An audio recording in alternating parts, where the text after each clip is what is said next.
Next question is from Mind Pump Official. Does practicing a healthy lifestyle improve your sex life? If so, how? Did you pick this one, Adam? No, this is not me. This was me.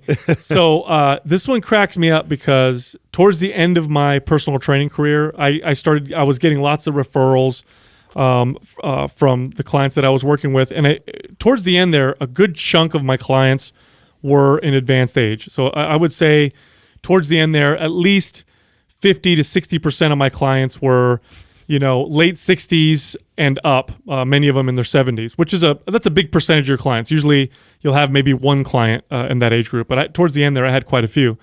And what used to crack me up the most was whenever I would get a new client that was in advanced age, like clockwork, there were a few things that they would always comment on that they noticed that they improved in their bodies. I'm getting a little randy, Sal. Yes.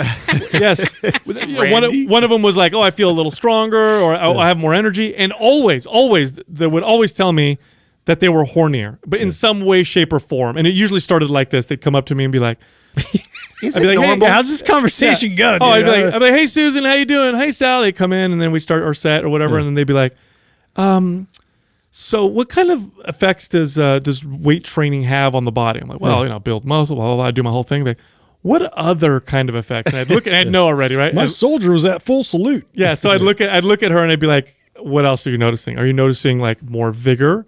And she'd be like, you could say that. And we'd laugh. And then I knew what she was talking about. Or if it was an old man, they'd be straight up about it. And be like, I'm waking up with boners again, Sal. Hey. It's like, I just started this dance class. I just want to meet people. Yeah. No, I mean, does being healthy give you a better sex life? Absolutely. Yeah. I mean, remember. Well, it's not just that. It's not just healthy. I mean, there's studies too to show how much what your sex or your testosterone levels decrease when you're above 15% body fat. Oh, right. And 15% body fat is you got to be if you're We're talking about for a man. Yeah. Yeah. So if you're under 15% body fat, you're in pretty good shape. Mm-hmm. Yeah, 14% or less. I mean, I think that I carry myself most of the time between 9 and 14 is about where I fluctuate. So you're in pretty good shape if you do that. You got to be training pretty consistent.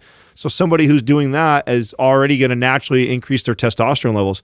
I remember obviously it wasn't that long ago for me when I was telling you guys that like it was just in the dumpster for me. Oh, when you went off your testosterone? And I was doing everything from natural testosterone boosters to the infrared, like all these different things. Sal had me on a protocol to try and address it. And I tell you what, and everything did help. I definitely noticed a difference from the infrared. I definitely noticed a difference from the test booster, but nothing felt more significant than heavy lifting, and specifically heavy lifting.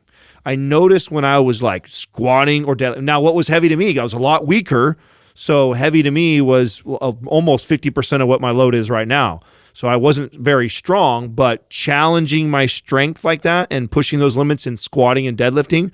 And when I say that pushing limits, it's not long, intense. Sometimes it would be a 20-minute workout, and I would just do 5 sets of squats, but I would go heavy loaded. The next day after that, I always felt like this boost, and I saw a boost in my sex drive, my mood, my energy, and everything. And then if I missed it or went a few days of not strength training, I would feel it go back down again. Right. Well, you got to. Keep in mind your drive to have sex is one of our most primitive drives. It's one of the there's like get water, get shelter, get food, and procreate. So it's a very, very, very primitive drive. Now, there's a lot of reasons we have sex, one of which is to procreate, but we have sex for lots and lots of other reasons. But ultimately, the reason why we are driven to have sex is to procreate. And your body will not want you to procreate if you're not healthy.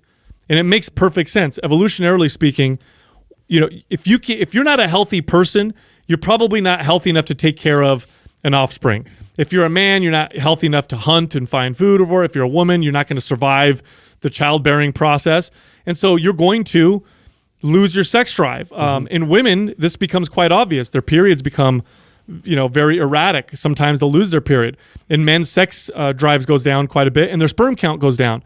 And so you just don't want to have sex because your body's like, you're not healthy enough to procreate. So good health improves and increases your vigor.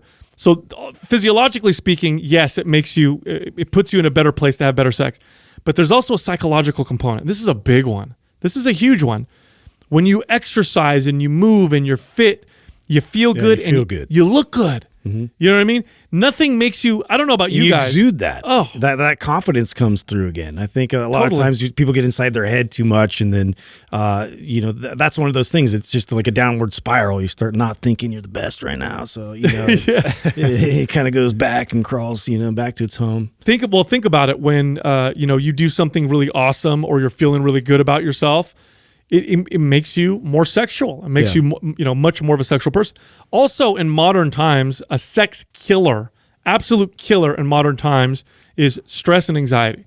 Those will destroy anybody's sex drive. Sex killer. Yeah. In fact, oftentimes people will think they have like hormone issues or whatever. Then they'll get their hormones checked, and the doctor's like, no, they're normal. And they're like, well, why do I not want to have sex? And it's like, well, are you overwhelmed at home? Is your husband helping you? Or, for a husband, how's work going? Or, how's your relationship with your wife? The stress and anxiety can have a huge negative effect on your sex drive. Yeah. And the one thing you can do to improve anxiety and stress that is not pharmaceutical, that is extremely effective, and in some studies, maybe even more effective than pharmaceuticals, is exercise and being healthy. Like if you're healthy and you work out, your stress levels go down, sex drive goes up. Well, it's funny, and that's why I joke all the time about like what's happening in my household and whatnot, and why I'm outside building things and doing all this. It's like the environment plays a major factor, and the stress levels and the things that need to be accomplished, and we're living inside our head too much, and then it's like, oh yeah, well, okay, here we go. And you want to like alleviate all that and get the stress out of there and make those opportunities where I can help, and then we can get outside of that environment, and even just getting outside helps to promote more of that like strong connection that you had. Absolutely.